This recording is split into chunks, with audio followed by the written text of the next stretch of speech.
What's good, everybody? Welcome to the Pull Up and Chat. My name is BJ Matthews, aka B Jizzle. Before we get started, follow us on the YouTube page, the Pull Up Basketball Podcast, as well as Spotify, iHeartRadio, the Pull Up Basketball Podcast. You know what I'm saying?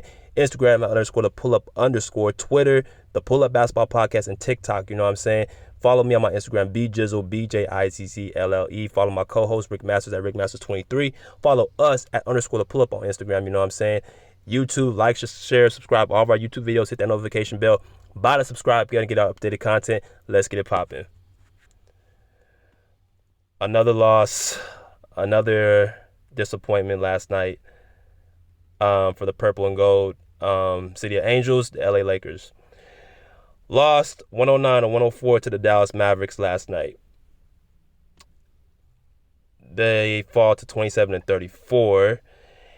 And they are in the 9th spot looking to fight to get into the play-in game. Forget the playoffs. They're trying to get into the play-in game by at least, making one of the top 10 seeds, which they still should be able to do. But they have, definitely some type of decisions to make down the line. This video is going to be based off basically what I see what's going to happen with the Lakers and from here on out throughout the rest of the season and how I see this unfolding, from different players on the team and what I see the problem is. Look. When you got LeBron James, Carmelo Anthony, Russell Westbrook, guys who've been used to winning, I'm not going to say Anthony Davis because AD, he's had, history of losing in New Orleans, but I'm talking about the guys who've been in the playoffs year in and year out. You know what I'm saying? When you're used to winning games and you are losing at this dramatic fashion, you kind of somewhat are in desperation mode, panic mode. You know what I mean? So it's a lot of mental mind control in this situation. You losing these games, that you can easily get these victories if you just know how to stay consistent and stay locked in, and you're not finishing them off. It's going to take a toll on your mental. Now, what I seen last night was everything I kind of had to see, what's happened with the rest of the season. First of all, I'm going to start with some of the issues that the Lakers have. Of course, we can start with defense.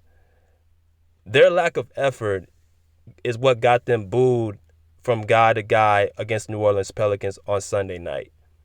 It's their lack of effort and not caring. Now, the guy who actually sparked that comeback last night was Austin Reeves, their rookie out of Oklahoma.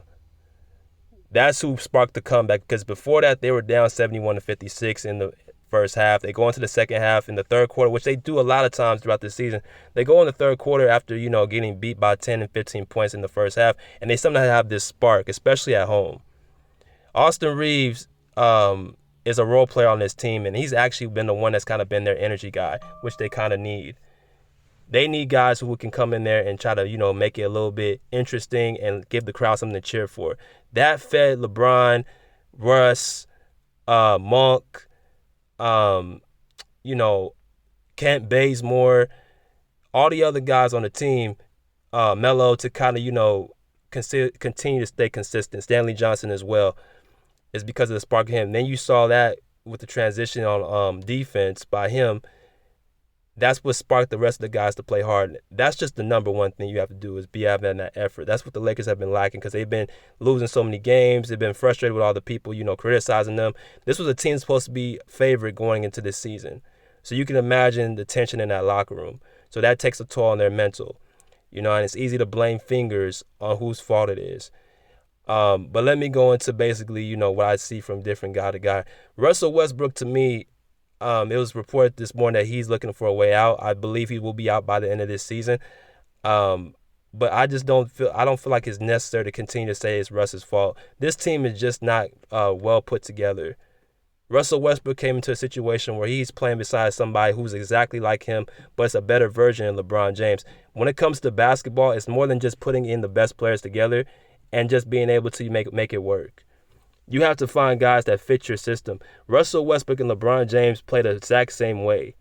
They attack the basket with force. They don't utilize the mid-range shot. They like to play with the ball in their hands, have a high usage rate. So you bring in Russell Westbrook and he has to play beside him.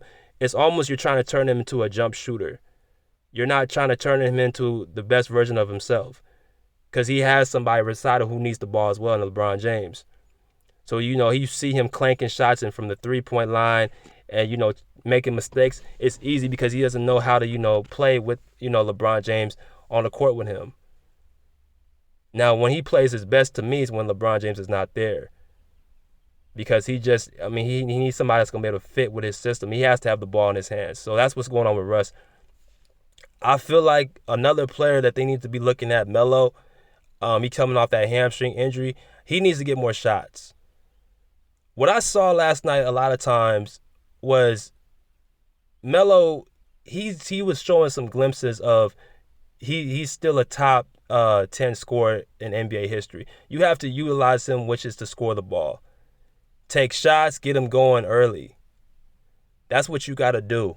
Coming off the bench, or if he's starting, you got to get him going early. And I see a lot of times they're taking some shots away from Melo. They need to get him going a little bit sooner in that mid-post. I saw sometimes where they give it to LeBron down the stretch, and I just thought Melo should have just had the ball in his hands, and he should have been able to operate. He should be getting somewhere between 10 and 15 shots per game. That's just my opinion. Yes, I know he's 37 years old, but Melo is still a pure scorer. I think he had 20 points last night. So you got to get him more shots. Malik Monk, of course, to me, he's been the guy that it's been their instant offense since the beginning of the season. He was kind of, a steal from, Charlotte, getting more minutes. But he's still somebody who's still developing. I think he's only still 23, 24. So he's still developing. You can't depend on him to be your top scorer. I like his game. He's fierce. He's intense. He gets after it. But as far as, being in the playoffs into a championship, that's just not going to happen. You got to he was a little inconsistent last night, missing 3 layups. So, you're going to have nights like that, but it is what it is. But the last 2 people I'm going to talk about, I'm not even bothered talking about Anthony Davis because, he's just been injury prone, so he's not playing. Kendrick Nunn, as y'all can see, stand up with the gray sweater, that's who they need to be waiting to come back.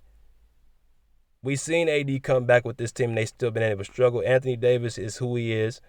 But Kendrick Nunn, it would be somebody that can, create some instant offense. So remember what I told y'all. It's not about the name, or it's not about the person, the superstar of the person or the player. You need guys to fit in your system. The Lakers need shooters. They need playmakers who can create off the dribble and hit shots. That's what they need. They need guys that can shoot the mid-range, guys that can shoot the threes, guys that can come off curls and hit shots consistently, not streaky. I need consistent shooting. Kendrick Nunn, to me, is that type of player. He's a guy who's very intense. He's a go-getter. He can shoot threes. He can operate in the mid-post. He can operate in the three-point line. He can handle the ball. It's just he ain't been healthy. And I feel like that's what they've been missing, that, 15 to 18 points per game by him. So that's who they're supposed to be waiting to come back. I think he's supposed to come back in a couple weeks. They told him they're reamping his physical therapy, but, that's who they should be excited to come back. Now, finally, let me talk about LeBron. This is going to actually tie into Frank Vogel as well. I'm starting to actually see why some people are saying Frank Vogel needs to be let go.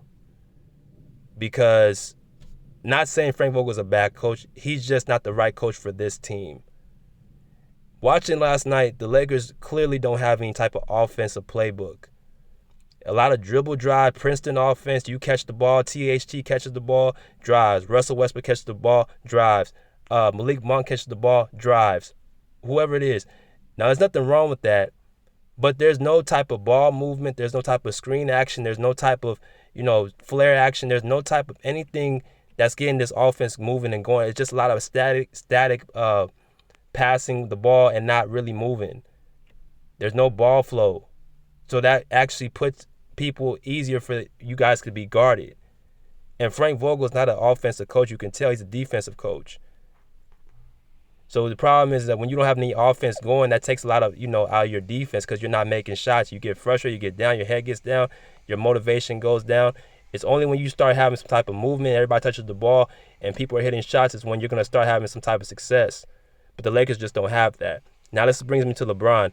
LeBron James, last night, you could tell, has no type of offensive one-on-one scoring attack moves. It was funny to watch Luka Doncic do what LeBron should have been doing to Luka. If you watched Luka play last night, he had shots down the stretch. Let me just say this about the Dallas Mavericks. The Mavericks are a front-running team. I don't ever concern myself with Luka Doncic. I think he's a great player, but he reminds me a lot of James Harden. Great starter, but will not finish games. And I think the Dallas Mavericks, they picked up a couple guys I like, but as far as the playoffs are going to concern, they're going to fold because they don't finish games. They know how to start them. But let me go back to the Lakers. LeBron James don't have any type of offensive package or toolbox. So it was making it easier for people to guard him. He was turning the ball over.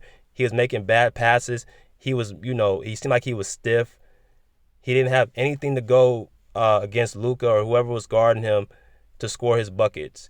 Everything was put your head down and just go drive to the basket. Well, that doesn't work no more because you've lost a step in your athleticism. You're not as fast. You're not as athletic as you used to be. Yeah, you're still bigger and stronger than everybody, but when it comes to, team defense on the other side, they can just collapse on that. Double you, come off screens, turn the corner, whatever. It's going to make you frustrated.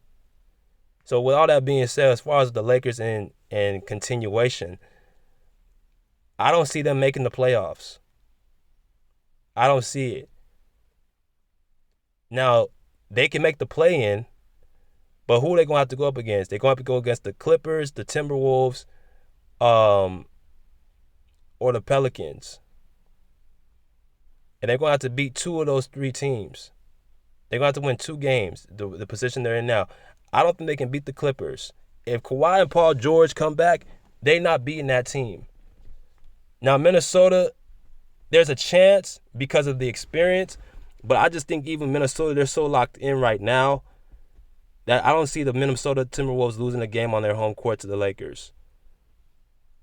Now, the Pelicans, they can beat the Pelicans, just because of the Pelicans and they don't have Zion. But as far as those first 2 teams I named, the Clippers and the Timberwolves, no. So what does that mean? That means there's going to be a lot of changes this offseason. Westbrook's going to be gone, and I think they're going to try to move a couple more pieces to bring in some more other guys, like kind of like a whole revamp of last year, because Laker Nation ain't going to be able to put up with this. I mean, I live out here in California. They are losing their minds. They are not used to this type of not losing, but not only that, but their effort is just bad. So they're going to have to make some changes. There's going to be some pressure on Jeannie Buss and Rob Pelinka to make some changes this upcoming year. And LeBron and AD, who knows about this duo? Is it going to stay, or is somebody going to get traded? We're going to have to wait and see. But that's all I got to say about that. But y'all continue to stay in. Continue to follow us on the social media. Like, share, subscribe, pull up a seat, pull up a chair, pull up. Peace. Out of here like swimwear.